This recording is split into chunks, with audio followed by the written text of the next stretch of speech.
Bom dia a todos, é um prazer nós aqui da Tio Seguros, né, a seguradora da Caixa e do BTG, fazer a nossa primeira webinar. Né? A gente hoje tem o prazer, né, de receber aqui na nossa sede, aqui em São Paulo, um amigo de muitos tempos, né, José Urbano Duarte, que é muito fácil falar do meu entrevistado de hoje, né, porque eu conheço o Urbano há muitos anos, né?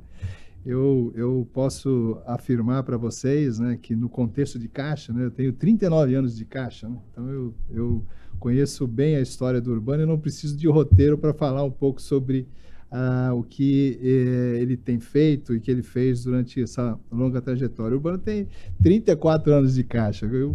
Nós podemos dizer que na Caixa, na história da Caixa, né, se a gente pegar aí os top 10 da Caixa, o Urbano seguramente estará lá entre... Seguramente o presidente Sérgio Cotolo, que fez uma passagem muito expressiva, Maria Fernanda, Jorge Hereda, nós somos 3 presidentes, Henrique Cruz, né, que foi um vice-presidente da Rede, também ficou muitos anos, e o Urbano, né, tem uma passagem bastante marcante na nossa instituição, nós que somos da mesma geração, temos o Urbano como uma referência, né? O Urbano foi superintendente regional, foi a pessoa que estruturou, no âmbito da Caixa, o programa Minha Casa Minha Vida, né, ainda antes de ser vice-presidente de habitação, que foi vice-presidente de habitação por alguns anos também, foi diretor da rede, tive o prazer de substituí-lo anos depois como diretor da rede, né? Fiquei 6 anos, o Mano ficou lá uns 4 anos como diretor da rede, eu fiquei 6 anos como diretor da rede. Quando ele era vice-presidente, eu era diretor da rede, depois fui diretor do Fundo de Garantia, né? O Urbano ainda continuava por lá, depois ele saiu, preferiu seguir a iniciativa privada, eu continuei mais um pouco na Caixa, fui vice-presidente da rede, tive esse privilégio, né? Antes até fui vice-presidente do Fundo de Garantia, né? E sempre nesse período a gente não perdeu contato, né, Urbano? É um prazer ter você aqui, né? A gente...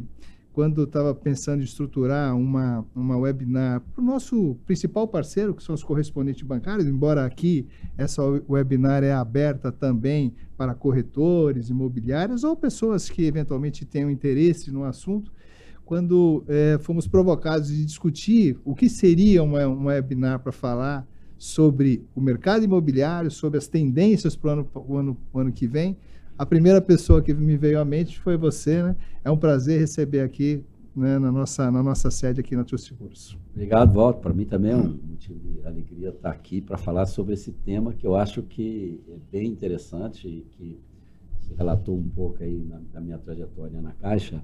E nesse tempo, boa parte de todo mundo que passa pela Caixa, por ser a Caixa o que é, né, sempre foi, continua sendo, o principal agente financeiro do sistema financeiro habitacional do país, a gente sai de lá e tem uma dificuldade de não continuar, vivenciando esse tipo de negócio. Eu acabei entrando, continuando no mercado, hoje sou conselheiro de algumas empresas dessa área e sou um curioso ainda e continuo me envolvendo muito por uma questão profissional, mas por uma questão também pessoal, de entender quais são as possibilidades, o que está acontecendo nesse mercado. Eu espero que a gente tenha aqui hoje uma conversa boa para nós dois, com certeza será. Espero que para as outras pessoas também possa ser. É importante frisar, né, que você, correspondente bancário Caixa, né, o CCA, tem muito da sua existência deve ao Urbano, porque o Urbano foi a pessoa que criou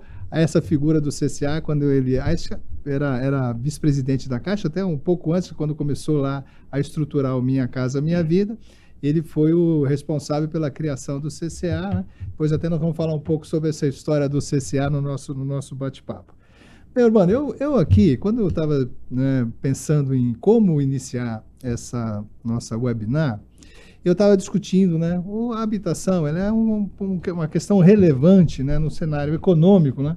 Aí eu comecei a pensar, né, se a gente for falar de perspectivas para 2024, né, quais serão aí as perspectivas econômicas que a habitação vai enfrentar, né, dentro de um contexto, e a habitação tem até a possibilidade de fazer a modificação dessas perspectivas econômicas, né? Então, eu vou te fazer uma pequena provocação dos 4 principais indicadores que eu peguei, para depois fazer uma pergunta. Antes, Porém, eu até vou falar aqui com o nosso ouvinte, nosso espectador, né? Você pode fazer perguntas, né, para mim e para o Urbano, principalmente para o Urbano, seguramente, né, para que a gente tenha um bate-papo efetivo, né? Quando eu discuti com o Urbano a participação dele, a gente poderia ter usado uma sistemática de o Urbano fazer uma apresentação, porque ele é especialista no setor, mas a gente optou para não fazer uma apresentação formal e fazer um bate-papo com você. E ficamos muito felizes, viu, Urbano? Porque ontem nós já tivemos aqui quase 10 perguntas que já chegaram. A gente estava aberta lá no site de inscrição, então a gente já temos aqui umas 10 perguntas para comentar contigo. Mas se você quiser fazer uma pergunta, pode, a partir de agora, você tem aqui na nossa tela, nós vamos colocar um QR Code, e esse QR Code é só você fotografá-lo, né? Esse QR Code até pede para você abrir sua conta no Google, mas é desnecessário. Se você abrir o QR Code e colocar seu nome, a gente até pede para colocar também a cidade e fazer a sua pergunta, né? Porque aí durante a apresentação, eu e o Urbano vamos aqui tratando desses temas, né? E citamos aí a sua audiência. Urbano, então, partindo agora para a discussão, né, de que seria o mercado econômico, né, a situação econômica do país em 24, eu peguei algumas referências desse contexto. O IPCA, a Selic, o PIB e a taxa de desemprego, né? São questões relevantes porque o mercado imobiliário, né, ele tem, né, a possibilidade de ser influenciado por esses 4 indicadores e também influenciar esses 4 indicadores. O que o mercado, a fundações do IBGE e também algumas casas que fazem perspectivas econômicas têm para esses 4 indicadores? O primeiro deles, né, o IPCA, ele tem uma perspectiva de queda para o ano que vem, né? O IPCA esse ano teve uma média de 4,63, né, uma média anual, e tem uma expectativa de queda para 3,91. Né? Você sabe muito bem que quando o IPCA cai, os contratos que ele faz a sua indexação, eles têm uma possibilidade de melhora. Por exemplo, o contrato de aluguel, até taxas de financiamentos podem ter, não é muito comum a taxa de financiamento atrelada à IPCA, mas ela tem uma repercussão na Selic. Quedas em taxas, melhora da possibilidade de financiamento, ou seja, é um indicador positivo para o mercado imobiliário no ano que vem. Por outro lado, a Selic também cai, né, que é até uma tendência. Quando o IPCA cai, a Selic também cai. A Selic caindo, que é o custo do dinheiro, isso favorece principalmente os financiamentos imobiliários. Isso é uma prática arraigada que possibilita essa relação direta, né? Taxas menores, né? O governo, a gente tem acompanhado, né, o governo buscando fazer medidas, né, de melhorar o déficit público para que essa taxa consiga cair com maior consistência, mas ela ainda está num patamar alto. 9,25 é um patamar alto, né, principalmente para financiamentos imobiliários, né, onde a necessidade de longos prazos e os fundos de poupança, fundo de garantia que a gente vai abordar. Então, os 2 primeiros indicadores são de quedas de IPCA e Selic, que me parecem indicadores favoráveis. Porém, quando a gente vê, né, a taxa de desemprego, ela cai também, né? Ela sobe, ela sai de 7,9 para 9,9. A taxa caindo, aí já é um sinal que não é tão favorável ao setor imobiliário, né? O setor imobiliário, como disse, ele pode fazer uma alavancagem, até reverter um pouco esse cenário, mas a perspectiva aqui é do próprio IBGE, e isso a diminuição do crescimento do PIB, com certeza, né, ele tem uma repercussão não positiva para financiamento imobiliário. E, por último, o PIB também cai, né? O governo tem feito um esforço grande de buscar uma elevação do PIB, né?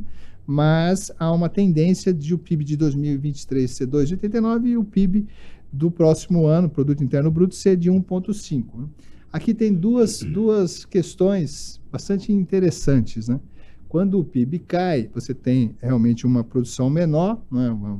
Talvez a massa de trabalhos, como falamos no item anterior de desemprego, tenha um aumento, e também tem aquela questão na habitação de uma cautela, né? As pessoas com PIB baixo ficam com cautela, porque principalmente o endividamento imobiliário é um endividamento de longo prazo, né? Se o PIB está caindo, a economia não tá aquecida, né? Pode ser que as pessoas tenham uma cautela de entrar no financiamento de longo prazo. Dentro desse cenário de IPCA, Selic, PIB e taxa de desemprego, né, aí eu faço as duas primeiras provocações para você. Né? Como é que o mercado imobiliário pode influir nesse setor, na sua avaliação? E quais efetivamente são as perspectivas para o setor em 2024? Não é nada simples, mas assim, primeiro acho que é importante considerar que essas 4 variáveis que você trouxe, né, IPCA, Selic, taxa de emprego e PIB, tem realmente uma interrelação muito grande com todos os mercados e particularmente com o mercado, com a incorporação, com a construção, com o mercado imobiliário de uma maneira geral. Se a gente for dar uma olhada num contexto, por exemplo, do grande programa habitacional do país, que é o Minha Casa Minha Vida, lá em 2009, quando ele foi criado, inclusive ele foi criado como uma medida anticíclica. Né? Então, na realidade, você tinha uma perspectiva naquele momento de um problema que você teria afetado a taxa de emprego, você teria afetado a questão do PIB, entre outras variáveis importantes. E o Minha Casa Minha Vida nasceu com uma das alavancas, né, para tentar minimizar ou mitigar o impacto que isso poderia, provocar na vida das pessoas no dia a dia. E o governo discute isso esse ano para ter essa reformatação do Minha Casa Minha Vida também como uma unidade, um programa anticíclico? Eu acho que, mesmo que não seja uma questão objetiva, ela já faz parte, né, nesse processo de algo que é relevante para a dinâmica econômica. Né? O setor, ele é um setor que emprega bastante. Normalmente, se você pegar, inclusive, nos meses anteriores e no ano anterior, ele foi recorrentemente um gerador de emprego formal ao longo dos meses, de praticamente todos os meses. Ele é intensivo em mão de obra ainda, né? Tem um desafio aí de que maneira que você retém essa mão de obra, de maneira que você qualifica essa mão de obra, mas ele é intensivo em mão de obra. Então, do ponto de vista do emprego, ele é um setor, vamos dizer, bastante importante. Do ponto de vista do PIB, também, ele tem uma representatividade em torno de 10% do PIB, vamos dizer, geral, decorrente daquilo que a dinâmica do setor imobiliário traz para a economia como um todo. Lógico que quando você vai para a inflação, por exemplo, você tem, vamos dizer, entre aspas, 2 inflações. Né? Você tem a inflação geral e você teve uma questão de custos que ficou muito perceptível, especialmente durante a pandemia, em que a elevação dos custos do setor da construção foi tamanho que você praticamente paralisou o programa por um período. Por quê? Porque não era viável. Né? Você teve aço, cimento, enfim, uma série de insumos relevantes no processo de construção em que teve uma escalada de preço, né, tal que você inviabilizava, porque, vamos lembrar, no caso do Minha Casa Minha Vida, você tem um teto. Né? Você tem como se fosse um programa tabelado. Então, digamos, se fosse R$264 mil, toda a alteração de custos, ela afeta a margem de quem está produzindo, porque eu não consigo repassar esse custo para preço. Né?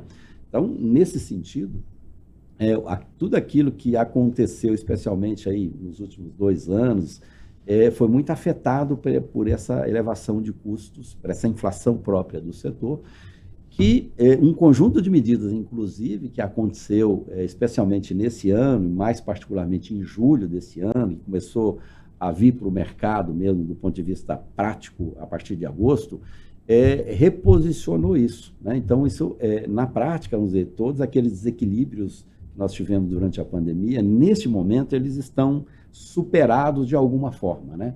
Seja por medidas que facilitam o acesso, porque reduziu os juros, porque aumentou o prazo para o comprador, porque aumentou o subsídio. Então, tem um conjunto de variáveis que meio que resolveu aquele problema que a inflação do setor teve durante a pandemia e que fez com que o nível de atividade tivesse uma queda. Então, resumindo, quer dizer, são variáveis que têm tudo a ver com qualquer setor, que impacta, sim, o setor da construção, mas o setor da construção, por outro lado, impacta também no sentido de mitigar os problemas decorrentes de quando eles estão numa situação, vamos dizer, negativa. Ele certamente é bom porque auxilia no nível de geração de emprego, tem a ver com a atividade econômica, portanto, afeta positivamente o PIB, tem o potencial de afetar positivamente o PIB. Como eu falei, o Minha Casa Minha Vida nasceu com essa intenção de ser uma ação anticíclica também, e do ponto de vista de taxa de juros e tal, e especialmente, né, no Brasil, que você trabalha com recurso direcionado, ele afeta, assim, menos um pouco do que outros setores, porque o FGTS, independentemente da Selic, ele tem um custo dado, né, 3% atualmente. Pode ser que mude, mas é 3%. A poupança tem um teto, é 6%. Pode ser que em determinados momentos ela caia, dependendo de quando a Selic cai, mas na prática eles têm teto, né? Isso mitiga um pouco o impacto da taxa de juros, mas um pouco, porque a família não despende do seu orçamento exclusivamente para a prestação habitacional. Perfeito. A partir do momento que as coisas, vamos dizer, ficam mais caras, ou que o financiar qualquer outra coisa é mais cara, isso também vai morder o orçamento da família e tirar a capacidade que ela tem, por exemplo, de comprar um imóvel. Beleza. E nós que vivemos, né, principalmente o correspondente, a imobiliária, o corretor, né, e as seguradoras, né, e os bancos, né, que vivem muito em função do financiamento imobiliário, né, podemos ficar otimistas, né? Você fez uma reflexão sobre esses 4 indicadores, mas há indícios de que a gente pode ficar otimista para 2024? Eu particularmente, estou bem otimista em relação a 2024, e não é um otimismo sem causa, né? Tem razões objetivas que permitem a gente ser otimista em 2024. Mas sempre que alguém me pergunta algo nessa linha, eu sempre faço questão de tentar, vamos dizer, dizer uma coisa que eu acho que é relevante. Para olhar esse mercado, é fundamental que você o olhe por 2 lentes, né? Porque são tão diferentes os 2 segmentos desse mercado, estruturalmente falando, inclusive, que é importante você olhá-los diferentemente. Ou seja, eu estou falando médio e alto padrão e do setor econômico, né, do segmento econômico. Então, para olhar para 2024, é importante olhar o mercado como um todo, mas é importante olhar também segregando, segmentando esses 2. Então, se eu for olhar, por exemplo, o médio e alto padrão, cujo a gente chama lá, cujo funding é a poupança, o Sistema Brasileiro de Poupança e Empréstimo, ele é mais desafiador em 2024, e andar de lado, ou seja, repetir em 2024 aquilo que aconteceu em 2023, já será um grande resultado, porque a poupança, que é o funding que sustenta essa operação, continua com estresse, e provavelmente esse nível de estresse ainda deve acontecer em boa parte do ano que vem, dado que a Selic, que você trouxe aí, qual a perspectiva para o final de ano, ainda é uma Selic alta, que, vamos dizer, em tese, diminui sob a ótica da rentabilidade o potencial de competição da poupança com outros ativos financeiros que os clientes hoje investem. Então, você não deve ter uma mudança nessa curva a ponto de que ela vai virar o ano já com captação positiva, irrigando o setor para financiamento. Então, andar de lado ali já será interessante para 2024. Mas quando você olha para o econômico, um conjunto de medidas que aconteceram, especialmente nesse final de primeiro semestre, início do segundo semestre deste ano, você tem um conjunto de variáveis que te mostram, já na prática, nesse semestre, este que nós estamos nele agora, que já é bastante melhor do que foi o primeiro, por consequência desse conjunto de medidas recém-adotadas, e que mostra para 2024 uma curva de crescimento em relação ao que vinha acontecendo nesse ano. A primeira medida objetiva, nesse sentido, ela é numérica. Por exemplo, você começou de 2023 com um orçamento de 66 bilhões para o Minha Casa Minha Vida. Você está em 23. Em 23, né? Você está terminando o ano por necessidade de suplementação, fruto dessas medidas, porque se essas medidas não tivessem acontecido em julho, esse orçamento seria suficiente para fechar o ano. O conjunto de medidas que aconteceram em julho fez com que houvesse já uma necessidade de suplementar esse orçamento, que já é 95 para esse ano. Então, ou seja, cerca de 50% de crescimento, né, em relação àquilo que se esperava originalmente, que seria a dinâmica desse setor para o ano de 2023. E quando você pega o segundo semestre e anualiza ele pensando em 2024, digamos que seja essa nova batida, né, para 2024, isso que está acontecendo nesses meses do segundo semestre de 2023, você já passa de 100 bilhões. E o orçamento que o Conselho Curador deverá aprovar ao longo desse mês, até o final deste mês, certamente superará 100 bilhões de reais. Ou seja, então você vem com um orçamento que é cerca de 50% ou quase 60% acima daquele que você iniciou o ano de 2023, que você iniciará o 2024. E por que isso aconteceu? Né? Tem um conjunto de medidas que foram implementadas. Você aumentou os prazos de financiamento. O financiamento para a classe média, ele já tinha prazo de 35 anos no Brasil, desde 2012. Mas o financiamento para o setor econômico, para as famílias de mais baixa renda, onde o déficit habitacional está concentrado, era só 30 anos. Mas por que isso? Porque estava na lei. Tinha uma lei do fundo que regulamenta as ações do Fundo de Garantia que dizia, olha, o prazo máximo de financiamento é 30 anos. Então teve que mexer na lei para criar essa alternativa. Demorou um tempo, mas entrou agora em 2023. Né? Além disso, você teve um conjunto de medidas que foi redução da taxa de juros. Tem taxa de juros de 4% ao ano hoje, dependendo da renda familiar. Né? Isso, esse binômio, aumento de prazo e redução de juros, por si só já aumenta a capacidade de financiamento, o que permite ampliar o acesso de famílias a imóveis maiores ou melhores ou mais caros, né, que eventualmente eles queiram comprar, e, ao mesmo tempo, trazer famílias que não tinham orçamento para comprar e que passam a ter condição de comprar alguma coisa. Então, só essas duas medidas já eram bastante interessantes e já trouxeram uma dinâmica nova para o mercado nesse segundo semestre. Mas isso não seria suficiente se você não trouxesse, junto com esse conjunto de medidas, uma solução para um problema crítico. Por quê? O sistema financeiro habitacional brasileiro, ele, por uma questão de sustentabilidade, para que ele não tenha problemas que a gente já viu em outros países, o Banco Central permite, está regulamentado isso por ele, que a cota máxima de financiamento seja 80% do valor do bem a ser adquirido. Quando eu estou falando no sistema de price, né? Tem a possibilidade de 90%, no outro sistema saque, mas o que corre no mercado é price. Então, com price, no máximo 80%. Boa parte das famílias da base da pirâmide de renda, onde o déficit está concentrado, ela tem dificuldade de poupar 20% do bem que ela quer comprar para dar a entrada naquele momento. Então, nesse contexto é que nasceu a questão do subsídio. Né? Então, esse subsídio também, que estava defasado, né, ao longo desses últimos anos, ele teve algumas correções ao longo deste ano de 2023. Então, subsídio do Fundo de Garantia que você está falando. Do Fundo de Garantia. Né? Esse subsídio, ele faz frente a essa incapacidade de poupança para ajudar a essa família ter acesso àquele bem que ela quer comprar. Então, na prática, melhoria no subsídio, redução de taxa de juros e aumento de prazos, que são três coisas já vigentes, elas já fizeram com que o volume de negócios nesse mercado, quantidade e volume, fosse bastante superior ao que foi no primeiro semestre de 2023.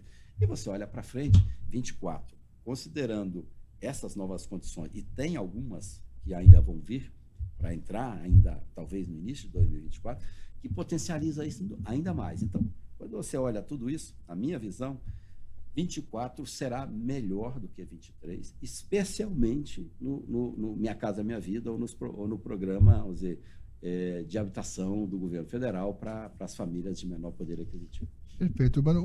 O ciclo da habitação é um ciclo longo. Né? Quando o empresário, né, principalmente porque você tem que ter imóveis para alugar, quando o empresário ele decide fazer, né, um investimento, ele tem que fazer a seleção de terrenos, comprar o terreno, fazer o projeto, fazer os investimentos necessários, né? E isso, né, para que a gente tenha imóveis, né, para combater, né, as necessidades da demanda, né, o empresário tem que acreditar. Né? A gente sabe que você, nos últimos anos, tem sido membro de conselho de administração de grandes construtoras e também participado de muitos fóruns. Né? Você sente que o setor produtivo acredita, né, de que há essa estabilidade de médio e longo prazo nas fontes de financiamento para poder e fazer com que o ciclo e o setor seja retroalimentado por investimentos da parte deles? Eu acho que tem algumas coisas que são objetivas que, vamos dizer, responderia ao que você está colocando com sim, né? Eu acho que existe sim uma confiança, né? O nível de confiança do setor está bom, está num bom momento, tem instituições, inclusive, que fazem essa medição regularmente, você está num bom momento em relação a isso, mas tem uma medida prática, né? Quer dizer, o setor ele trabalha com a programação, né, de lançamentos e ele tem necessariamente que já ter, vamos dizer, terrenos para definir quantos lançamentos, qual é a política dele de crescimento ou não para os próximos anos. E a maioria das instituições, das empresas, especialmente as de capital aberto, que têm o dever de divulgar isso, vamos dizer, elas têm crescido o seu land bank, ou seja, ela tem ampliado, vamos dizer, a quantidade de terrenos que ela tem já projetados para lançamentos futuros. Então, se você está ampliando o seu land bank, significa que você continua acreditando que esse negócio vai continuar escalando e tal. Lógico que você tem desafios, né? Mas você tem em todos os setores da economia. Você tem uma questão importante que é o funding, que você mencionou.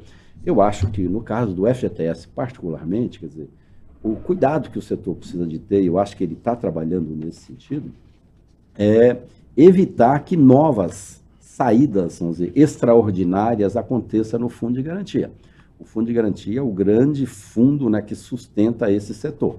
Se você não tivesse o Fundo de Garantia no país, certamente você não teria o que você tem hoje, mesmo tendo um déficit habitacional relevante, você não teria, vamos dizer, esse déficit seria maior ainda. Você não teria, vamos dizer, o acesso que as famílias de mais baixa renda teriam no país sem o fundo de garantia. Não teria esse acesso.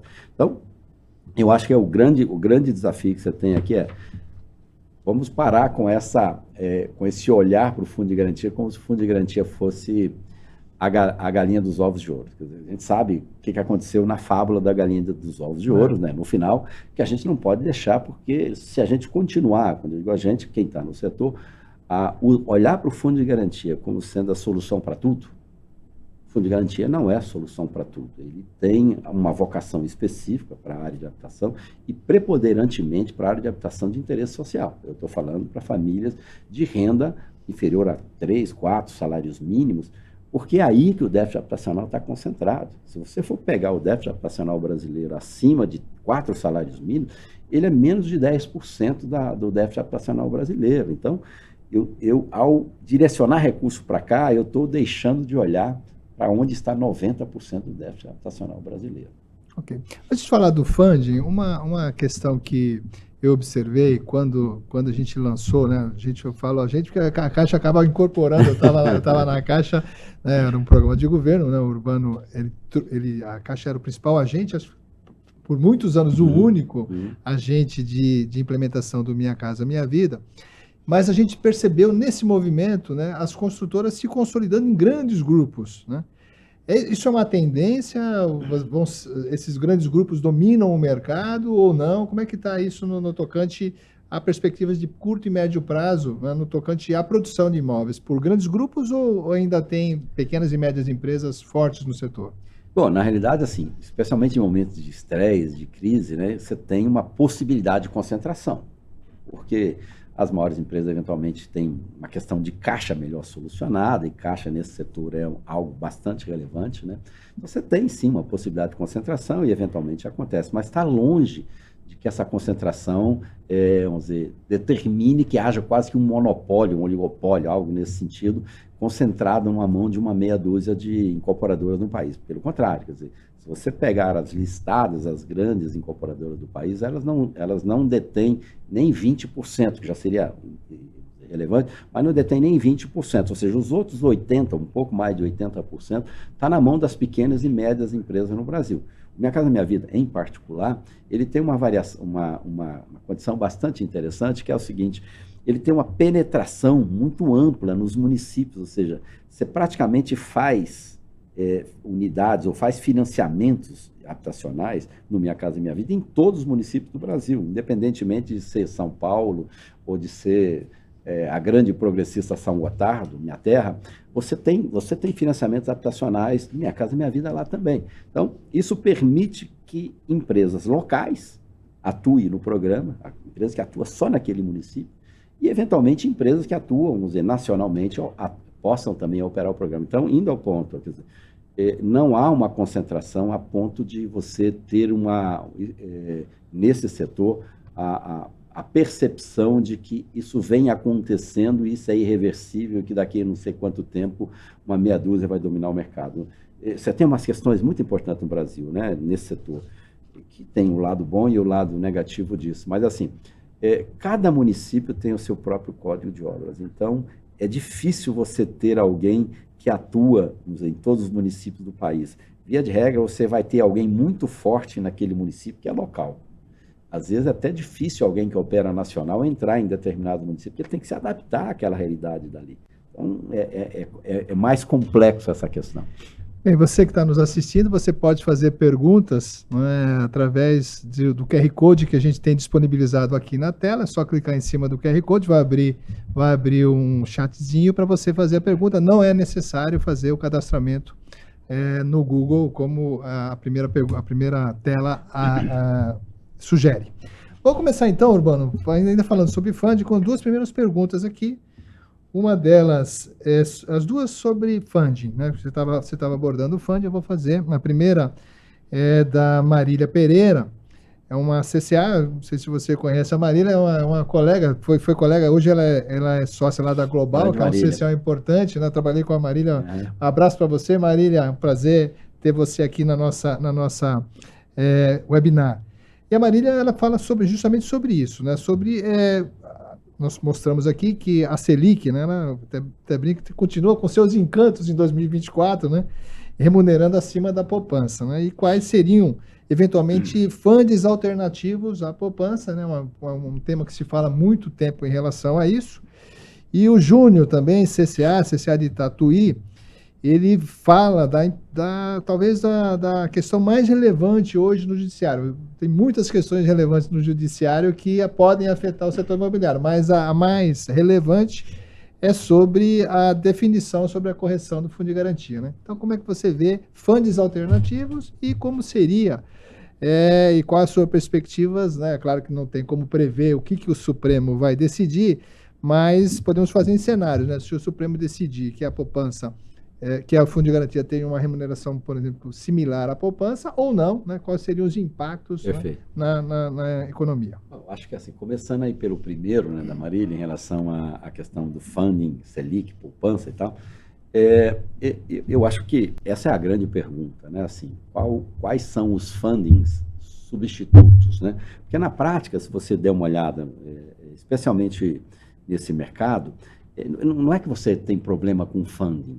O que você tem é o custo desse funding que não cabe, vamos dizer, nesse tipo de financiamento, considerando o perfil de renda da população brasileira. Ou seja, nós temos um país que as taxas de juros são altas, e essas taxas de juros altas, um financiamento de longo prazo, inviabiliza o acesso de boa parte das famílias. Então, você não tem problema de recurso, você tem um recurso caro, vamos dizer, resumindo, é isso, né?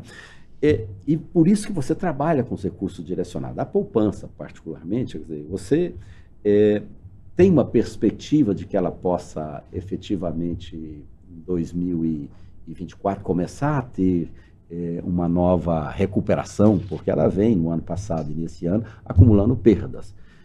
Essa é uma pergunta complexa. Eu não tenho a convicção de que isso vai acontecer.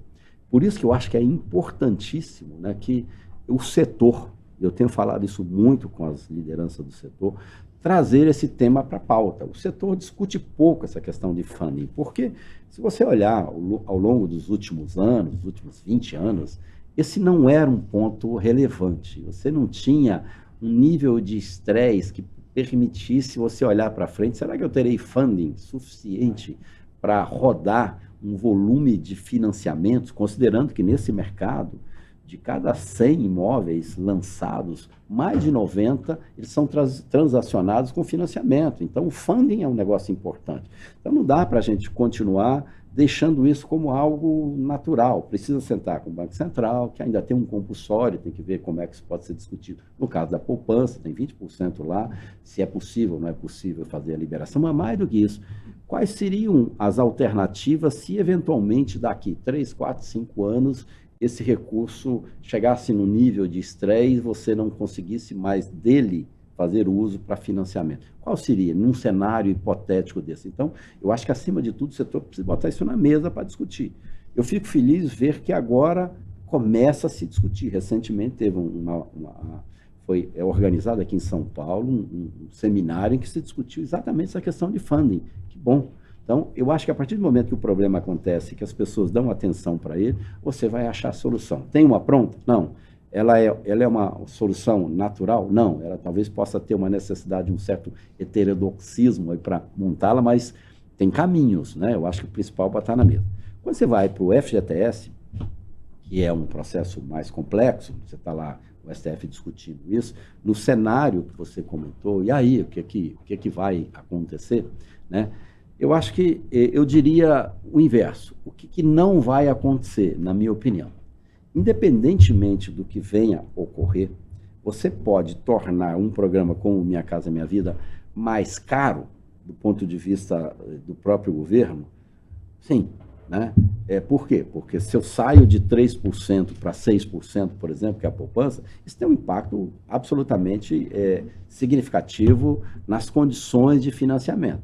Mas eu não vejo alguém sentando no governo hoje dizendo, olha, bom, dado que isso aconteceu, acabou Minha Casa Minha Vida. Não, eu não vejo isso. Quer dizer, o que eu vejo é que o programa, independentemente disso, vai continuar rodando, e ele se tornaria talvez mais caro, o governo teria que botar mais dinheiro nele, hoje o governo não está colocando recurso nele, quer dizer, nessa parte financiada, né? O governo, vamos deixar claro aqui, quando eu digo que o governo está colocando recurso, no Minha Casa Minha Vida financiado, porque você tem o Minha Casa Minha Vida 100% subsidiado, ou quase 100% subsidiado, que é com recurso do Tesouro, que é uma outra lógica que a gente não está tratando aqui, que não é um financiamento, você contrata uma empresa, ela produz um empreendimento e a prefeitura seleciona as famílias e passa aquelas unidades produzidas para as famílias.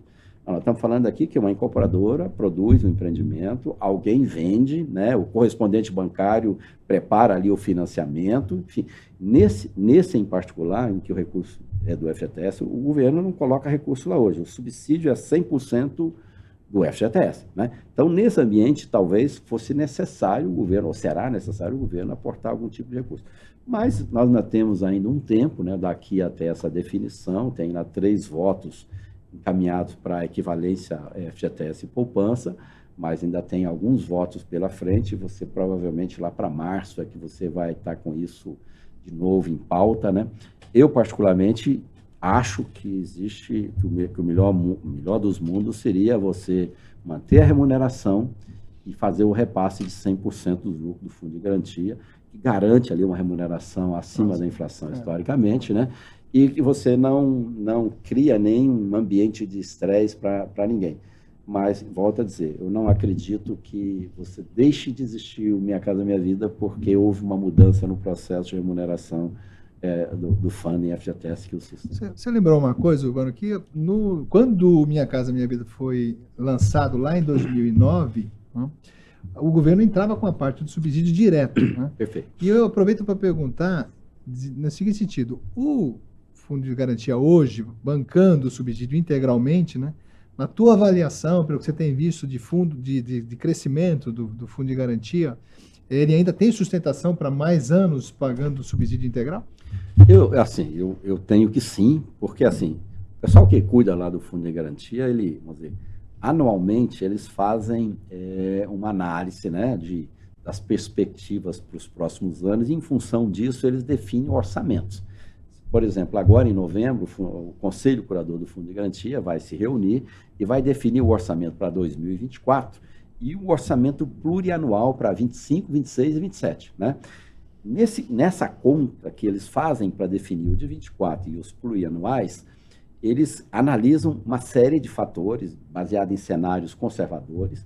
Em cima deles, todos eles trazem a possibilidade de ter um subsídio similar ao que é praticado hoje. Então, ou seja, eu tenho motivos para acreditar nesse cenário traçado e utilizado para definir isso, não só porque as pessoas que estão lá são responsáveis e têm competência para isso, mas também porque historicamente isso vem sendo feito e aquilo que é planejado ou que é vamos dizer, pensado para os cenários ou para os anos futuros, tem acontecido na prática, né?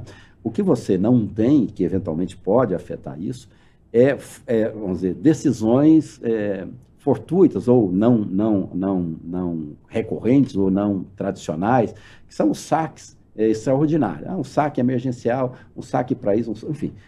Tem um apelo importante, né? A pessoa, eu quero recurso para fazer qualquer coisa com ele, tá bom, é um momento de estresse, a pessoa está sem de recurso, mas tem o dinheiro do fundo de garantia, mas se você olhar de uma maneira mais sistêmica, esse negócio não é bom para ninguém, quer dizer, na prática, você afetaria a capacidade do fundo de fazer isso que você está colocando. Então, resumindo, eu acho sim, é perfeitamente possível você continuar com essa política de subsídio, sustentando um programa como Minha Casa Minha Vida através do Fundo de Garantia. O que não poderia, que poderia comprometer isso é novos saques extraordinários ou a utilização do Fundo de Garantia para outras coisas. Se você for olhar, tem ideias para fazer o Fundo de Garantia suportar um caminhão de coisas diferentes do que ele faz hoje. Mas eu acho que, mantendo isso que tem, eu acho que está bem dimensionada essa questão do subsídio. Ok. Nossos parceiros CCAs continuam mandando perguntas, eu fico muito feliz, né? Esse é um dos objetivos da Tru Seguros, né? A gente tem buscado se diferenciar no mercado, sendo parceiro efetivo daquelas empresas, daquelas instituições que estão conosco, né? A gente tem um trabalho forte, não é, junto à atuação nos balcões da Caixa, principalmente através de CCA, do BRB e também da Marinha, e nossa ideia é sempre levar informações e estar ao seu lado para que a gente possa crescer junto e ter melhores condições de trabalho a cada dia. E a Margarete, que é a CCA nossa, ela não falou da cidade, ela fez uma pergunta que talvez eu e o Urbano não tenhamos muita condição de resolver, porque é uma pergunta de uma rotina da Caixa, mas ela é importante entender por que essa rotina acontece. A Margarete, ela fala aqui que se há previsão de liberação de recursos, porque os recursos, principalmente quando vai chegando no segundo semestre, eles vão sendo feitos a conta-gotas, como ela está falando, né? Porque trava o setor, porque você não tem expectativa, a agência não tem a dotação necessária, e aí isso repercute em todo o setor, e principalmente no CCA, que está com aquela pasta pronta, né? Eu me lembro bem, Urbano, que quando eu era diretor do Fundo de Garantia, que o orçamento do Fundo de Garantia sai por estado, né? Então, a Caixa ela não tem a liberalidade, ela por si só, de pegar a dotação e fazer a mudança, né, de um estado para outro. Eu acredito que isso ainda continua, e como não tem essa possibilidade, né, aí você tem que esperar a liberação do Conselho Curador, e aí sim fazer. Acredito que seja esse o principal problema de fluxo constante de liberação de dotações. Ainda continua esse orçamento por estado? Melhorou bastante, sabe? Assim, teve um conjunto de medidas que já foram implementadas que tornou isso mais flexível. Você sim continua atribuindo o orçamento por unidade federativa, por estado, mas ele é possível ser remanejado entre regiões. Então, dentro da própria região, por exemplo, na realidade, o orçamento hoje é muito mais por região. Você tem Nordeste, mesmo que seja estabelecido por estado, se faltar num estado do Nordeste e estiver sobrando outro estado do Nordeste, é natural esse remanejamento, não precisa decisão de ninguém. Isso já é regionalizado assim. E além disso, foi dado ao Ministério a possibilidade de fazer remanejamento entre regiões, para que não seja necessário sempre levar ao Conselho Curador esse pedido de autorização, que, como ele se reúne, vamos dizer, com uma periodicidade definida, às vezes mensal, às vezes podia ser insuficiente pela dinâmica, faltar dinheiro em algum lugar. Mas, acima de tudo, eu acho que teve uma medida que já vem acontecendo nos últimos anos e que tem sido trabalhada nesse ano, que quando você faz as suplementações, ou quando você começa a perceber que falta recurso, ou vai faltar recurso, você já faz a suplementação olhando para a nova dinâmica e considerando os meses restantes do ano. Então, por exemplo, acabou de existir agora uma suplementação de cerca de 10 bilhões, agora, no final do mês passado.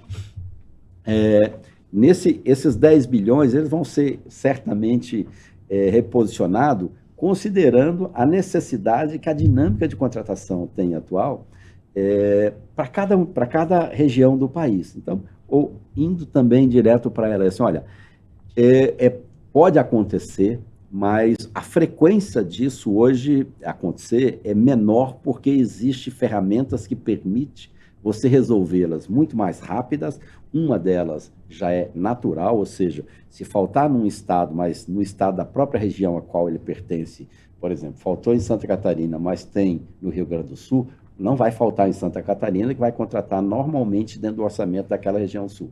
E, ao mesmo tempo, a flexibilidade para que o Ministério possa remanejar e comunicar depois que remanejou para o Conselho Curador que fez, também uma variação que já está rodando e que permite não faltar. Ou seja, faltar hoje é bem menos provável e mais difícil. Eu sei que andou faltando agora esses dias em alguns lugares, mas é improvável que isso seja algo geral país afora.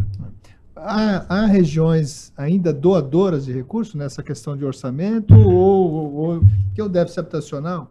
Essas são duas questões interessantes.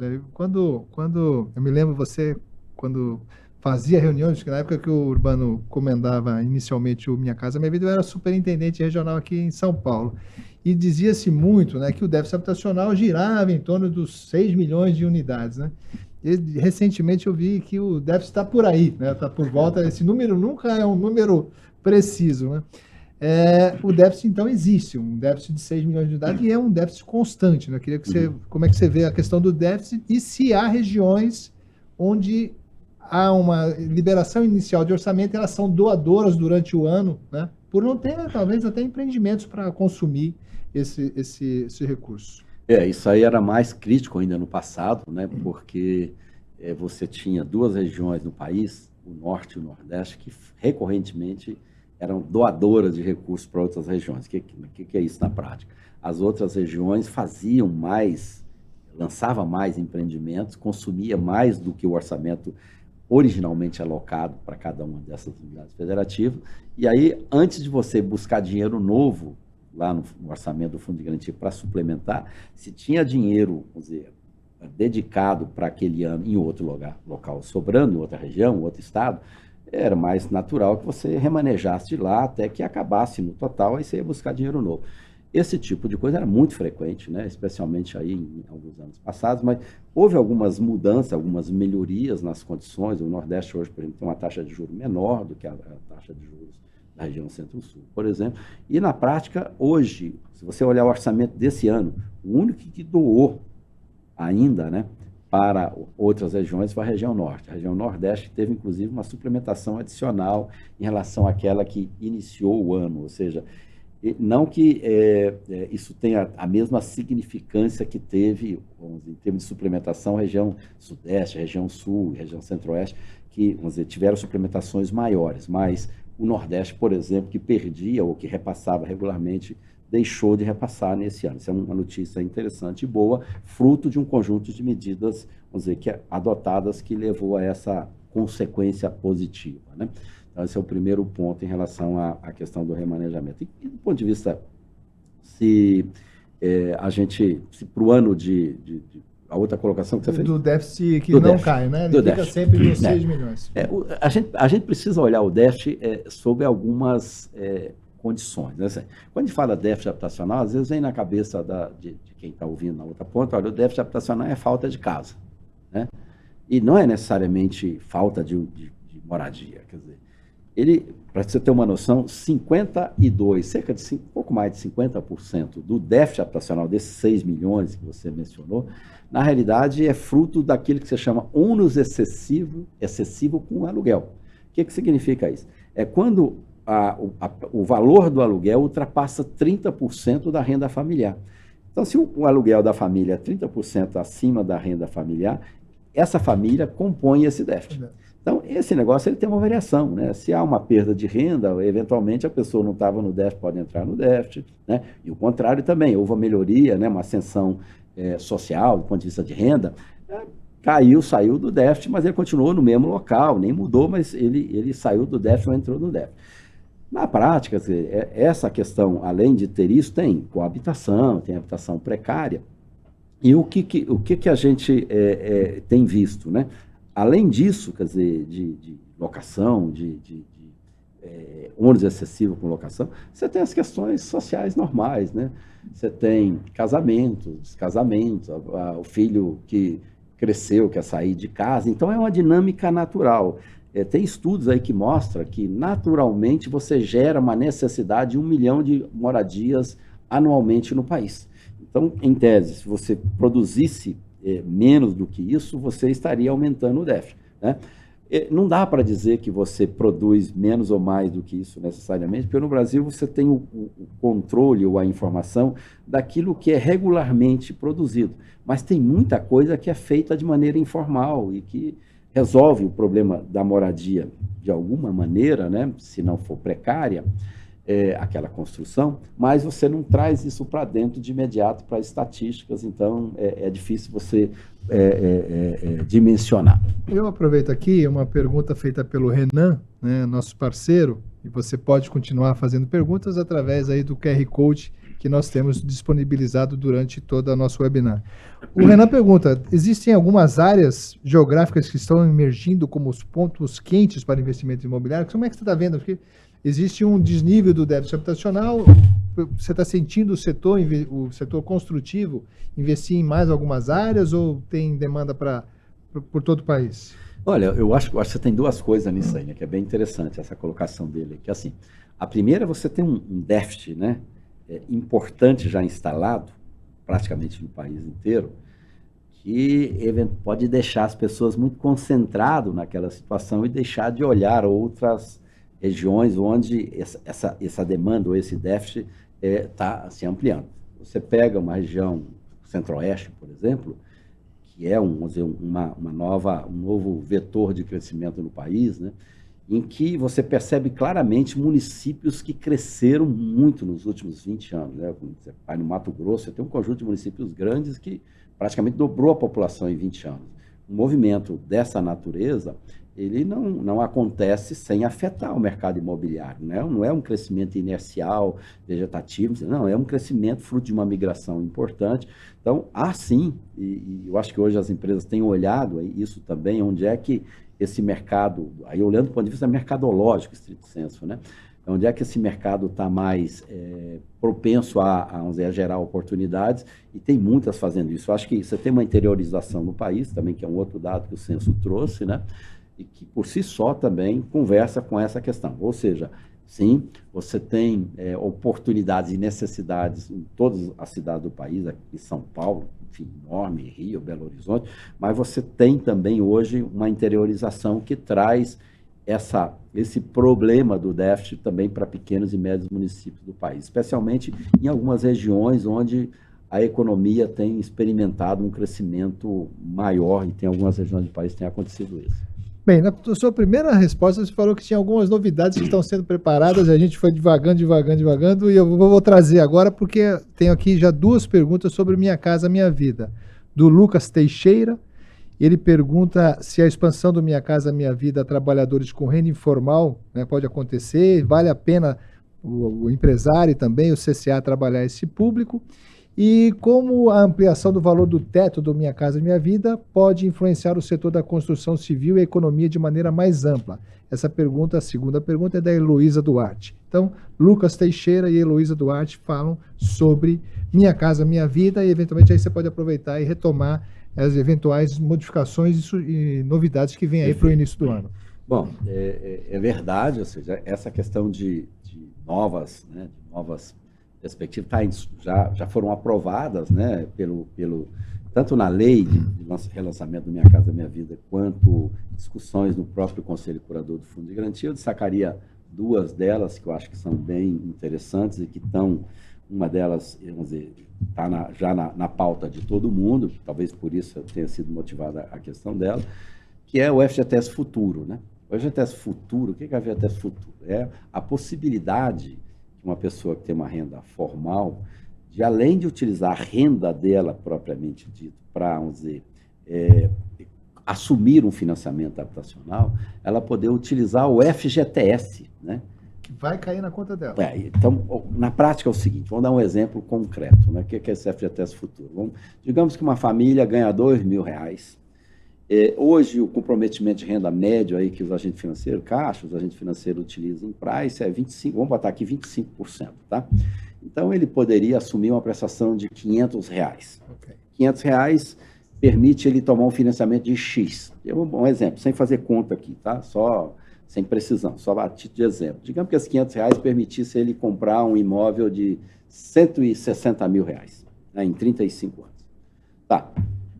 Como é que esse FGTS Futuro entra? Essa pessoa de R$2.000 tem regularmente 8% desses 2.000 depositado na conta dele, R$160. Então, esses R$160 viria a crescer aos 500 capacidade de pagamento para a capacidade de pagamento. Então, em vez de ter uma capacidade de pagamento de 500, você passaria a ter uma capacidade de 660 de financiamento. Em cima disso, você monta uma nova equação e permite alguém que não podia comprar. Ou alguém que já podia comprar algo melhor ou no outro local onde ele gostaria de comprar, que ele não podia fazer até então.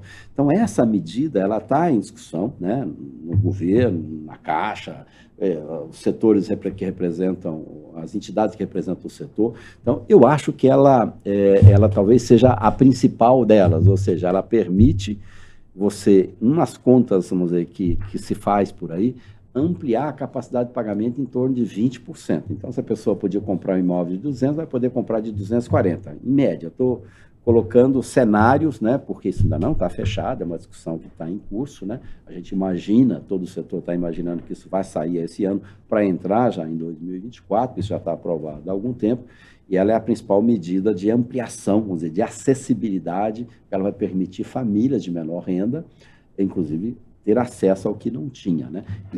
Urbano, isso é a renda formal, né? O Lucas pergunta se tem alguma possibilidade de renda informal. Tem alguma coisa prevista que pode ajudar nisso? Também, né? Já existia lá na origem do Minha Casa Minha Vida, depois ele foi tirado, lá em 2017, a figura de um fundo chamado FIGAB, que é o Fundo Garantidor de Habitação. O FIGAB é a sigla que a gente usa para falar.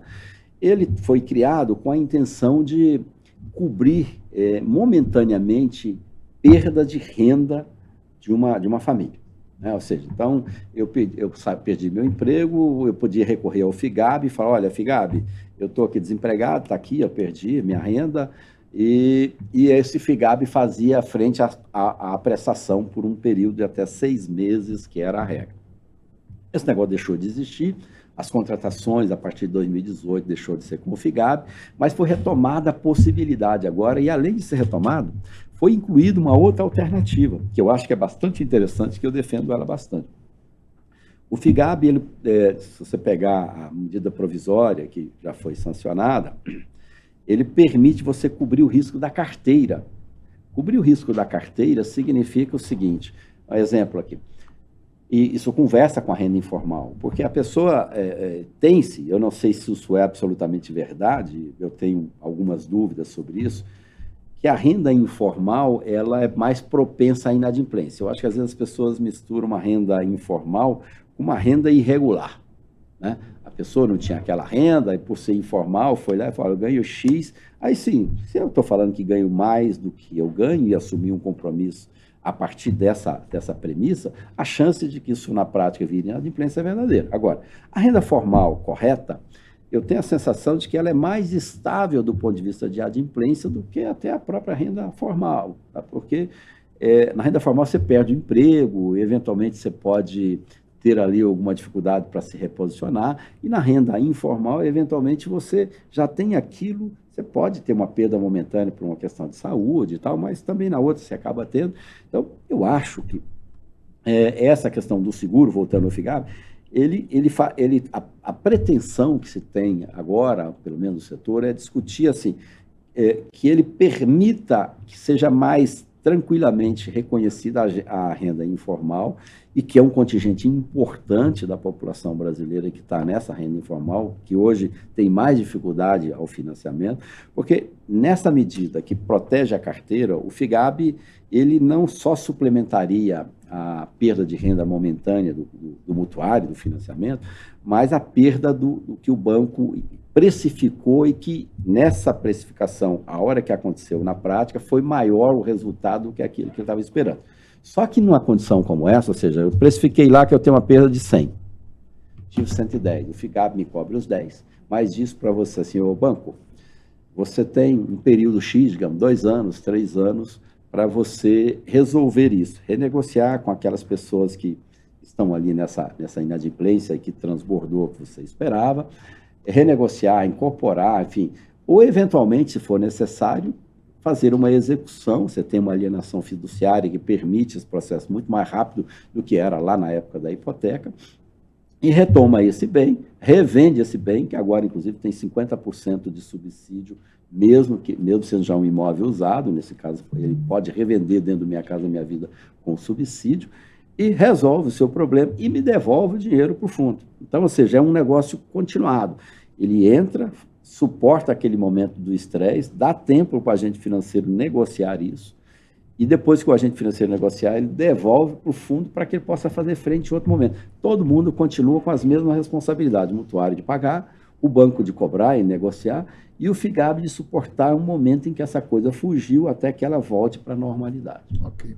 Bem, só retomando a questão da Heloísa, com a ampliação dos valores de teto, né, com a influência disso para a economia de maneira mais ampla, né, do Minha Casa Minha Vida. Isso aí, acho que ela já deu respostas efetivas, né? Se você pegar, por exemplo, você vinha fazendo no primeiro semestre, né, desse ano, você vinha fazendo 4 bilhões, 5 bilhões, 6 bilhões, enfim, mensal de financiamento. Quando você subiu esse teto agora para o segundo semestre para 350 mil reais, você subiu também esse volume mensal para 10 bilhões. Se você pegar setembro fechou com quase 11 bilhões de financiamento. Ou seja, você quase dobrou o volume de negócio. Então, esse teto, essa subida de teto, ele permitiu isso. Por quê? Porque você equacionou um problema histórico durante a pandemia em que os custos foram tais que era quase inviável lançar dentro daquele teto um empreendimento Minha Casa Minha Vida, em boa parte dos municípios. O município, digamos, tinha um teto de 190 mil.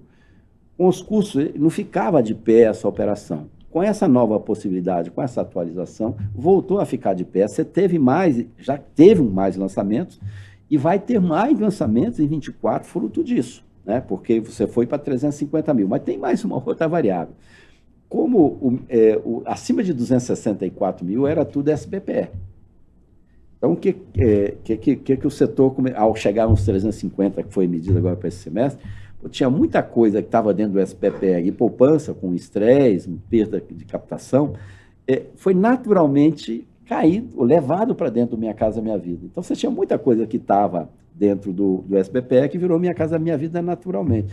E muitas empresas que tinham lançamentos previstos para o SBPE viram nisso uma oportunidade de lançar dentro do Minha Casa Minha Vida, que dá cerca de 3 pontos percentuais menor, em média, no teto do Minha Casa Minha Vida em relação à taxa de juros praticada no SBPE hoje. Pô, se eu estou vendendo um negócio em que a taxa de juros é 10,5%, 11%, e passa a ter a possibilidade de vender esse mesmo negócio, uma taxa de juros, sei lá, de 7,66 ou de 8,16, que é o teto aí do Minha Casa Minha Vida de 350 mil, eu estou trazendo uma acessibilidade muito maior para o setor, né? Até a própria Marília faz uma nova pergunta que vem bem dentro desse contexto, que se a Caixa ela tem feito alguma ação que você tenha conhecimento, o próprio setor, de envolver estados e municípios a construir eventualmente fundos garantidores ou fundos de complementação, como o Casa Paulista, parece que Paraná, Goiás e outros estados têm um fundo que complementa o valor e facilita o acesso. Você tem conhecimento de novas iniciativas em relação a isso e como é que você vê essa iniciativa dos estados? Essa é uma coisa que sempre aconteceu, mas era de uma forma muito individual. Quer dizer, cada um achava a maneira de fazer, um fazia de um jeito, outro fazia de outro.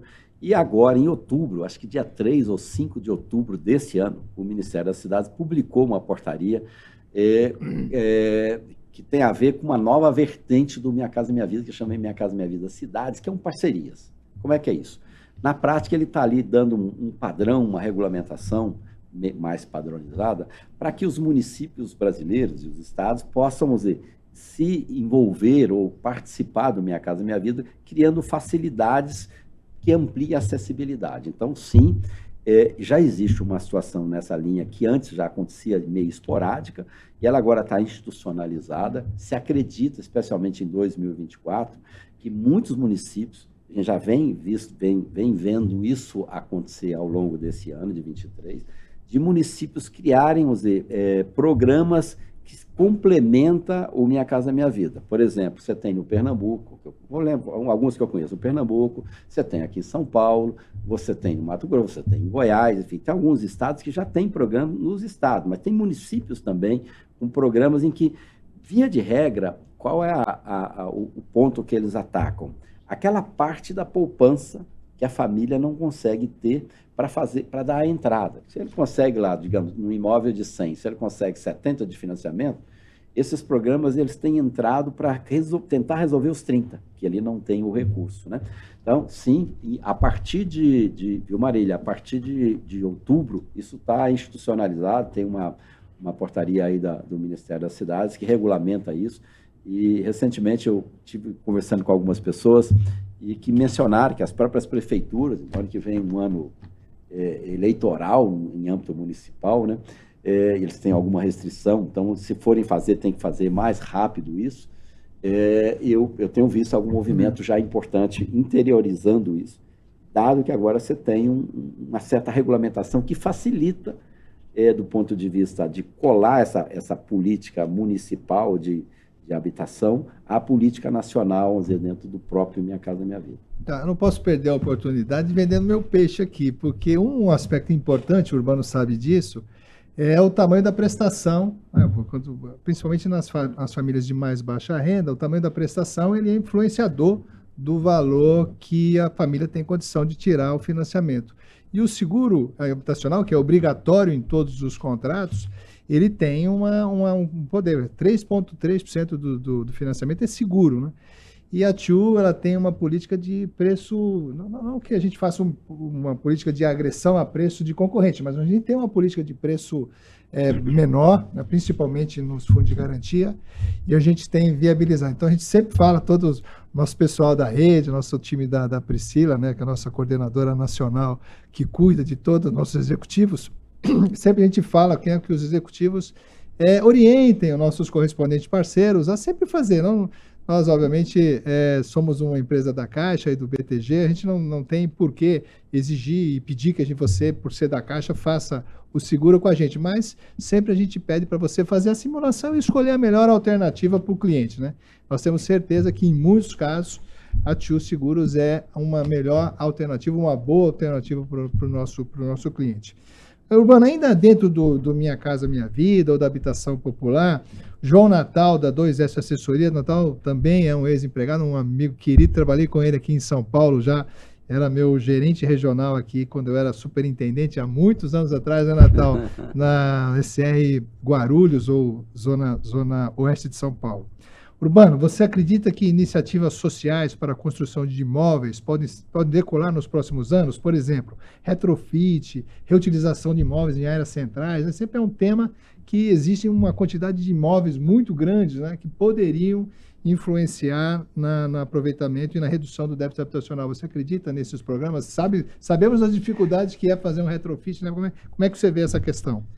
Talvez esse seja um dos principais desafios, porque ter isso como meta, né, entra governo, sai governo, está ali no escopo das metas, né, como trabalhar o retrofit, porque você tem um quantitativo muito grande de unidades habitacionais, né, no país que estão desocupadas ou que estão no centro das cidades com ocupação diferente daquilo que poderia ser. Então, essa é uma coisa importante, mas ela não é simples de ser feita. Se fosse, talvez já teria acontecido, mas tem algumas coisas que parece, né, que pode dar uma linha para que no futuro isso melhore, mas eu não vejo isso acontecendo já de imediato, embora tenha iniciativa, tenho visto iniciativa no Rio de Janeiro, capital, alguma coisa aqui em São Paulo, nesse sentido também, mas assim, só para dar um exemplo de como é que isso era complexo, né?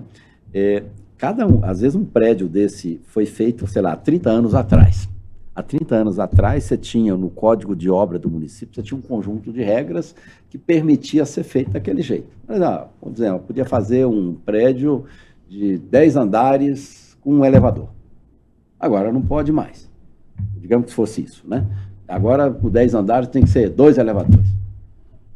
Se você quiser trazer as regras na hora do retrofit para as condições atuais, isso é um dificultador importante. Já houve uma mudança nesse sentido, que permite, né, que obras feitas lá atrás, no retrofit, possam manter a condição original em que elas foram aprovadas.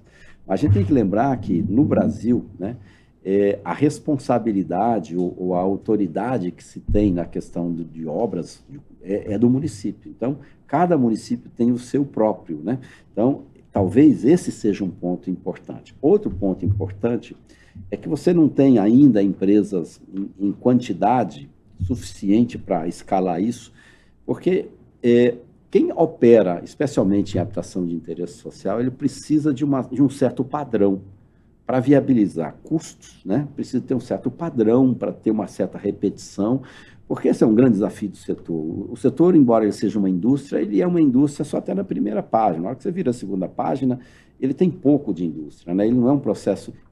Essa talvez seja a agenda mais relevante do setor para os próximos anos, como é que eu vou andar na industrialização. Mas voltando para o retrofit, dado que o setor está tentando entrar para a industrialização minimamente, precisa ter padrões, uma certa repetição, quando você vai para o retrofit, cada obra é uma obra, foi feita num tempo, numa condição, numa característica, então você tem que entrar lá para dentro, você vai precisar de uma empresa muito específica que vamos dizer, se especializou naquilo, e talvez você não tenha isso no país ainda, essa é uma das possibilidades para explicar por que essa coisa não decolou ainda, para, vamos dizer, fazer isso em volumes que sejam expressivos.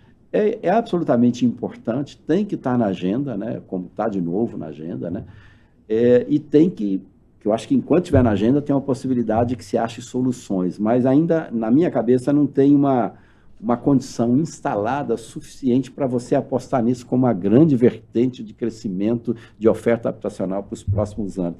Mas, quem sabe... isso pode evoluir, mas eu ainda estou meio cético de que, por exemplo, 24, que é nossa conversa, nosso tema aqui, eu não acho que isso vai mudar o ponteiro do setor, aumentando a velocidade em função do retrofit. Ainda não, infelizmente. O Carlos, ele faz uma pergunta bem normativa, Urbano, sobre renda até R$ 1.200. Ele pergunta se uma família de renda até R$ 1.200 que compra um imóvel novo com uma construtora e utiliza o Minha Casa Minha Vida faixa 1, ele pode fazer isso ou a faixa 1 é exclusiva de entes públicos? Tem essa informação de faixa 1 ser exclusiva ou não? Não, públicos, que ou ótimo. Pode haver uma confusão com o FAR lá. Que ótimo. Assim, eu acho que aqui tem um ponto importante que eu vejo muita gente, às vezes, se confundindo em relação a isso, né? Porque lá atrás, quando o programa Minha Casa Minha Vida foi lançado, lá em 2009, né? Você tinha como faixa 1 apenas o FAR. O que era? Aquele com recurso do Tesouro, a fundo perdido, que você produzia um empreendimento e a prefeitura repassava para a família. Esse era o faixa 1. Mas se você pegar o Minha Casa Minha Vida hoje, você tem o faixa 1 subsidiado e o faixa 1 financiado. Tem essa nomenclatura, inclusive, né? Faixa 1 financiado. Então, ou seja, a resposta à questão que ele colocou vamos dizer, são duas, né? Primeiro, sim, olha, a família de R$ 1.200, por exemplo, poderá ser atendida no faixa 1 FAR?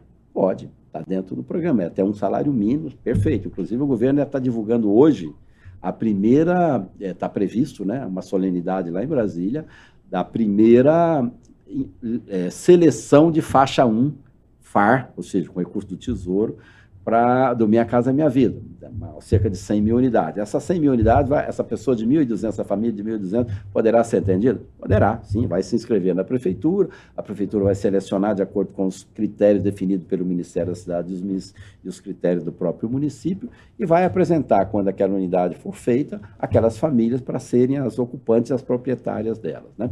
Agora, existe uma outra que é de mercado normal, ou seja, essa família, se de 1.200 é mais difícil, né? Mas, sei lá, de 1.500, R$ 1.600, ela já consegue ir ao mercado, olhar um imóvel e comprar esse imóvel e pagar uma prestação compatível com a renda dela e considerando as condições de financiamento, prazo, taxa de juros, mas a decisão é dela, ela não vai precisar de ir na prefeitura, não vai precisar de se inscrever em lugar nenhum, ela vai ter que achar o imóvel que caiba no orçamento dela e fazer o financiamento se valendo do subsídio da taxa de juros, que é juros mais barato, né? De repente 4,5%, e prazo mais longo, 35 anos, e o subsídio mesmo para frente, para ajudar na entrada, que pode chegar a mais de R$50 mil hoje. Perfeito. Bem, nós estamos entrando nos últimos 15 minutos, né? O papo está tão bom que o tempo passa rápido. Temos aqui duas perguntas da Juliana Ayla, que é CCA da Life Credit do Rio. Na pergunta 1, a Juliana ela fala a questão da questão do risco de inadimplência, né? Com a alavancagem de concessões que estão sendo feitas, né? Como é que a gente entende que a CEF vai frear um risco de inadimplência, né? Se a gente eventualmente tiver essa alavancagem de concessão. E, por outro lado, ela fala sobre os imóveis retomados, né? Quais são os pilares mais importantes para investir nesse segmento, né? É um segmento que está em alta, né? Você comprar ou vender, e entrar nesse mercado? São duas questões de retomada de imóvel e risco. Até pergunto, né, Urbano, você acompanhou bem a mudança da hipoteca para a alienação, né? Isso deu uma dinâmica a esse mercado de imóveis usados, né? Como é que você vê essas questões de risco, inadimplência e de retomada, ou mesmo de virar um negócio esses imóveis retomados? Sobre a inadimplência, acho que é uma coisa bem interessante, porque assim, se você der uma olhada ao longo dos últimos 20 anos, né, a década de 2000 para cá, você vai verificar que a inadimplência ela se mantém em um nível de estabilidade impressionante. Independente nesse período você ter tido e teve momentos de crise econômicas importantes, de enfim, juros altos e desemprego alto, baixo, enfim, independentemente do que aconteceu na economia nesse período, você percebe que o nível de afetação disso na inadimplência é baixo. Ela fica ali na casa de 2%, um pouquinho abaixo, um pouquinho acima, um pouquinho abaixo. E quando você segrega o médio e alto padrão da habitação de interesse social, você vai verificar que o médio e alto padrão vai ficar ali 1,5%, 1%. Você tem uma noção, durante a pandemia caiu de 1%, ou abaixo de 1% a inadimplência do médio e alto padrão. E a inadimplência da habitação de interesse social vai ficar 2%, 2,2%, 1,8%, 2,3%, 1,7%, nesse patamar. E quando você junta as duas, na casa de 2%. Então, a inadimplência ela tem se mostrado, historicamente, uma inadimplência bastante estável, diferentemente da inadimplência de outros setores. Lógico que você teve algumas mudanças, né, estruturais que permitiram isso, né? Você trouxe aí a questão da alienação. A alienação fiduciária, ela, vamos dizer, veio em substituição à hipoteca. Tem agora a aprovação do marco legal, que dá uma condição melhor à hipoteca, mas vamos ficar, o marco legal está agora, das garantias, está entrando agora, vamos ficar no que tínhamos até então, né? A alienação, ela permitiu que a instituição financeira tivesse muito mais domínio sobre o processo de cobrança, do ponto de vista de, vamos dizer, eventualmente, se precisar retomar a garantia, poder fazer isso rapidamente. Na época da hipoteca, você precisava de primeiro aviso, segundo aviso, enfim, até você cumprir a quantidade de avisos, você levava a 90 dias, pelo menos, para você começar a ter a possibilidade de uma execução. Por isso que o mercado habitacional, tem muita gente que acha assim, eu posso ficar devendo 3. Isso é lá da época da hipoteca, e podia mesmo naquela época, porque você só podia começar a executar depois do primeiro aviso, que era 30 dias depois de vencido, o segundo aviso, que era depois de 60 dias de vencido. Quando você juntava, isso dava 3 prestações. Então ficou isso na cabeça das pessoas. Com o advento da alienação fiduciária, eu não tenho mais isso, eu posso fazer isso mais rapidamente, e diferentemente da hipoteca, que a execução era judicial, eu faço uma execução extrajudicial. Então, consigo consolidar isso e finalizar esse processo, retomando bem, muito rapidamente. E lembrando que tem uma questão na origem. A hipoteca, na prática, eu sou dono e te dou ele em garantia.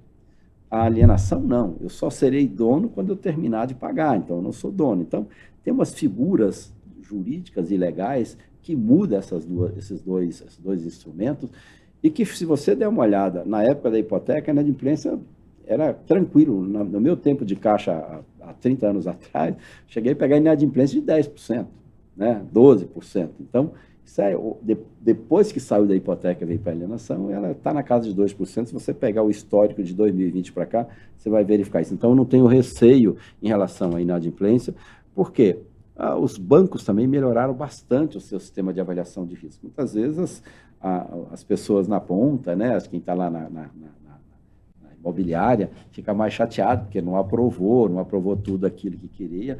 Esse tem um lado ruim, que eventualmente o negócio não acontece, do ponto de vista do correspondente, mas tem um lado importante que, quando está acontecendo, via de regra, o que a instituição financeira está cuidando é da estabilidade. Porque se essa inadimplência descambasse, você começaria a ter outros problemas e provavelmente reduziria o ritmo de financiamento.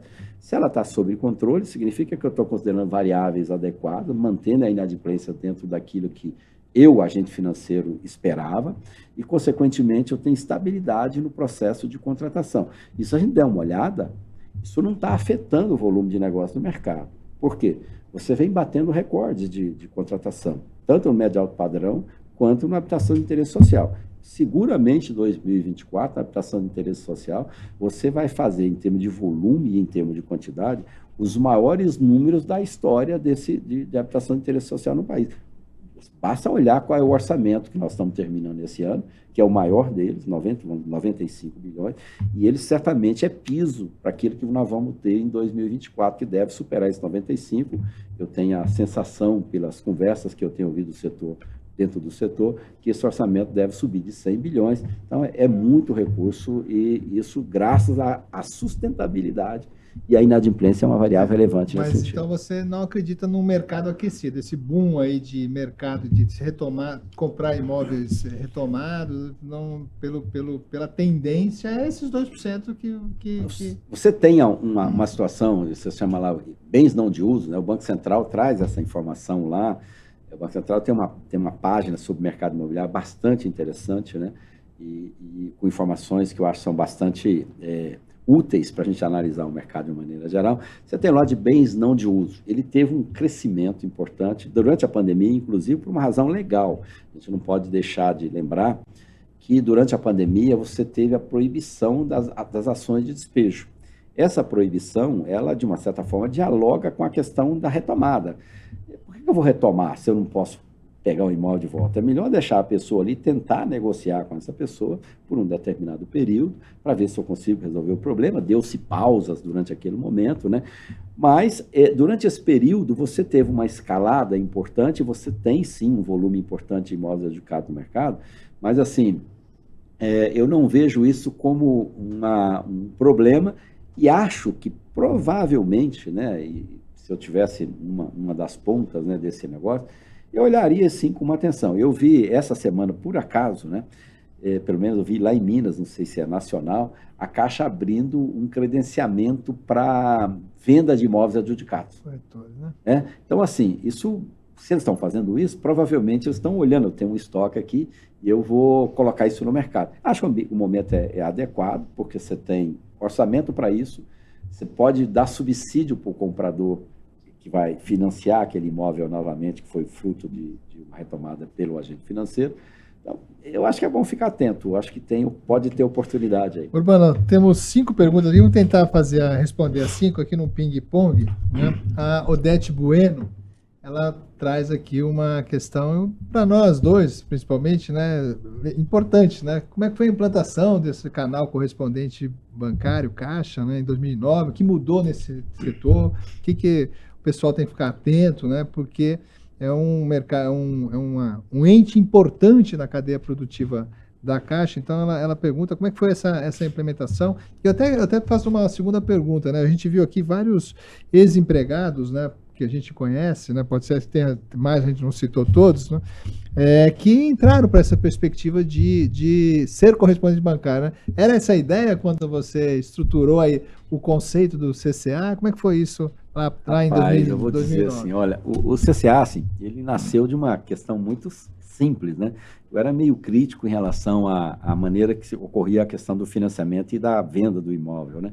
Na minha cabeça, eu falava isso lá na Caixa. Na época, olha, era o único negócio em que você tinha 2 ambientes, um para decidir a compra e outro para decidir o crédito. Tudo mais você decidia compra e crédito no mesmo espaço, no mesmo canal. E esse não. Por que não, né? Essa era a lógica. Por que não? Por que não?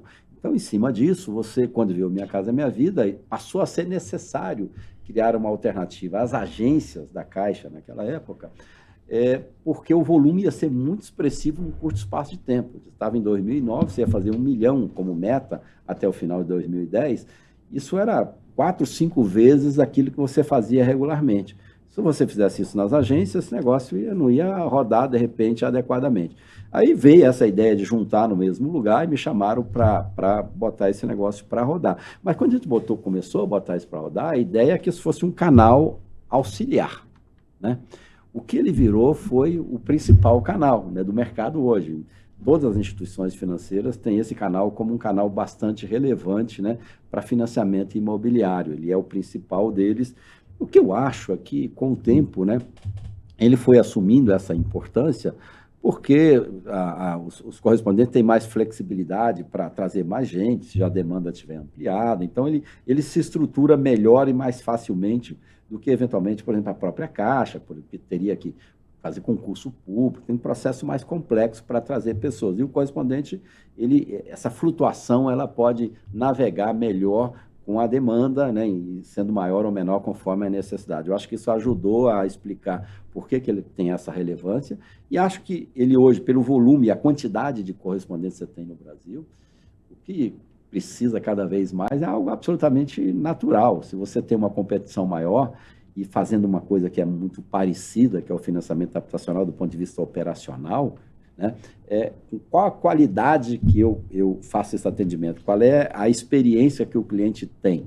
Né? Porque é uma jornada que ainda tem uma complexidade. O financiamento imobiliário no Brasil ainda é um processo, por mais que tenha melhorado com uma certa complexidade, tanto do ponto de vista de informações que você precisa de levar para o cliente, quanto do ponto de vista de tempos, né, para essa coisa acontecer. Então, se essa jornada for bem cuidada, se o correspondente que melhor cuidar dessa jornada, eu acho que ele agrega mais valor para a percepção do cliente e ele tende a ser alguém mais requisitado para fazer isso. Antes você ia para uma agência, agora eu vou para um correspondente, o que me diferencia dos outros? Acho que essa é a grande questão, né? José Araújo, de Campina Grande, pergunta, né, que, considerando os fatores objetivos, custos, e os subjetivos, mercados, como a tecnologia pode auxiliar a reduzir eventuais divergências em avaliações de imóveis por engenheiros e corretores, né? Que essa é uma questão já bastante específica, principalmente quando você tem programas de governo e você tem tetos, né? As divergências de avaliação de imóveis são grandes,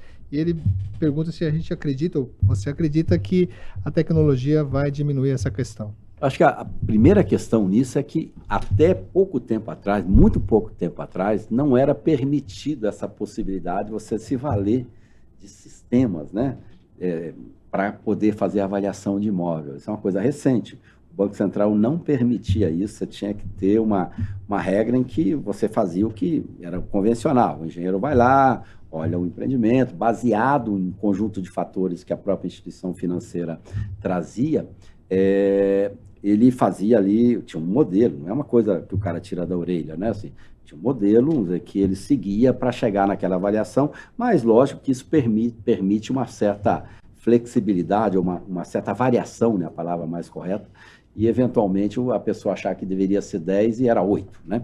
Então, esses modelos estatísticos que foram permitidos pelo Banco Central é muito recente, mas sim, eu acredito que eles tendem a ser uma modalidade de avaliação que, no futuro, vai ao encontro da expectativa dele, de ter uma variação menor, porque você diminui o subjetivismo, que eventualmente ainda tem, é pequeno, tenta fazer com que ele não exista, né, no modelo de avaliação que os bancos fazem, utilizando a figura de um profissional para isso, mas sempre vai ter alguma coisa que é do olhar, ou de algumas coisas que a pessoa que está fazendo ali na hora vai variar de se eu estou fazendo, se você está fazendo. E esse outro modelo mais estatístico foi permitido, digo, recente, é uma coisa nova, deve ter uns 3 anos, se tiver, não é muito mais do que isso, em que ele ainda não é algo tão presente, mas já tem algumas instituições se valendo dele.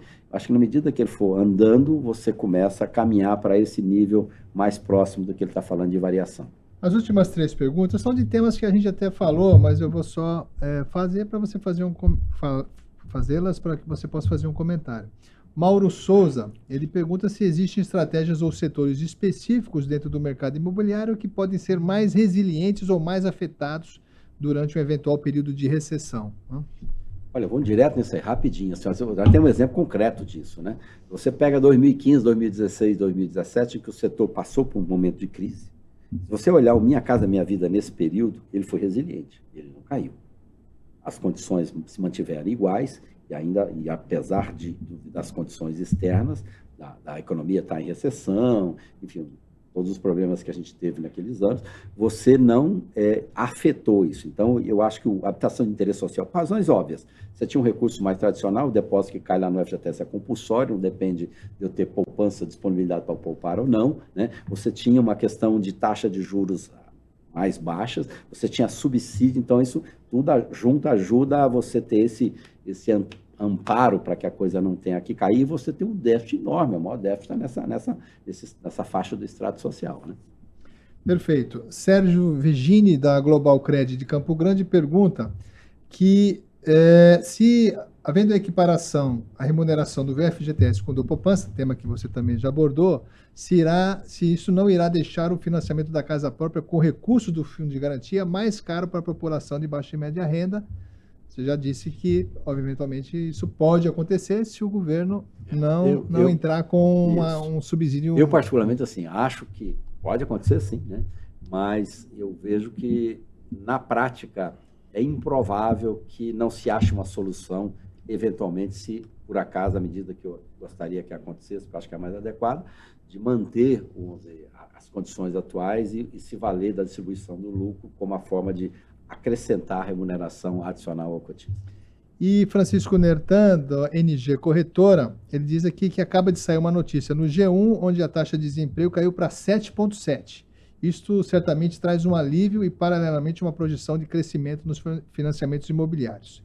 Aí ele pergunta se está certo ou errado. A taxa desse ano estava em 7,9%, isso é uma boa notícia, né? Em caindo a taxa de desemprego, seguramente ele tem uma influência, embora o IBGE trabalhe com uma taxa de 9,90% de desemprego para o ano que vem. Eu acho que a questão do emprego, lógico, que conversa diretamente com essa questão dos financiamentos de maneira geral, né, inclusive do financiamento habitacional, mas tem outras variáveis que conversam com isso também, que eu acho que são importantes, especialmente a questão do funding, né, a questão do FGTS, a remuneração vai ter, né, a questão da poupança, se a captação cai, a poupança volta a escalar ou não. Então, você tem outras variáveis que tem que estar no front para você olhar para elas também, e não apenas a questão do emprego. O emprego é uma, e ela é positiva no sentido de acelerar, mas ela não é suficiente para sozinho, considerando que no Brasil você trabalha com recurso direcionado, né, para explicar toda a dinâmica de financiamento, de vendas, e enfim, desse mercado como um todo. Urbano, 1h30 de bate-papo aqui, uma verdadeira aula aqui que você deu para a gente de habitação, né? Eu gostaria realmente de te agradecer, né? Dizer que, eventualmente, se a gente tiver a oportunidade de fazer outros, né? Porque esse é um tema bastante importante para o segmento nosso, né? Que a gente trabalha muito fortemente no seguro habitacional, né?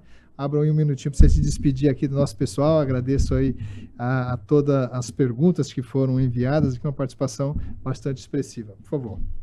Bom, obrigado. Eu queria agradecer você ter a oportunidade de estar conversando com todo mundo que está aí nos assistindo agora, né? E dizer que, assim, tema nosso, como é que seria 2024, eu estou otimista, bastante otimista em 2024, acho que será um ano bastante interessante, né, especialmente para a habitação de interesse social, por medidas objetivas que foram tomadas e que estão em curso, e algumas delas que ainda vão entrar. Eu acho que nós vamos ter um ano bastante interessante, e acho que quem está no setor tem muitas oportunidades, mas, acima de tudo, ele conversa com uma coisa fundamental, que é a casa própria, né, que é uma necessidade básica da população. Então, você trabalhar e se envolver com um negócio que resolve um problema tão relevante para uma família, que é ter um lugar, vamos dizer, adequado para morar, é algo que, para todo mundo, é bastante satisfatório. Eu fico feliz em estar participando e conversando com pessoas que estão tentando viabilizar isso de alguma forma. Valeu demais. Bem, era esse aqui o nosso objetivo aqui da Tio Seguros. Como eu disse, a gente tem uma visão de que, quando a gente consegue agregar valor aos nossos parceiros estratégicos, né, e os correspondentes, as imobiliárias, os corretores são parceiros estratégicos, acredito que todas as informações que o Urbano trouxe facilitem, né? Nós estamos entrando no final do ano, época de fazer planejamentos. A gente, a exemplo do Urbano, temos um otimismo muito grande para o ano de 2024 e acredito que você, né, com as informações que o Urbano trouxe, termina essa webinar também com essa expectativa otimista. Valeu, até uma próxima oportunidade.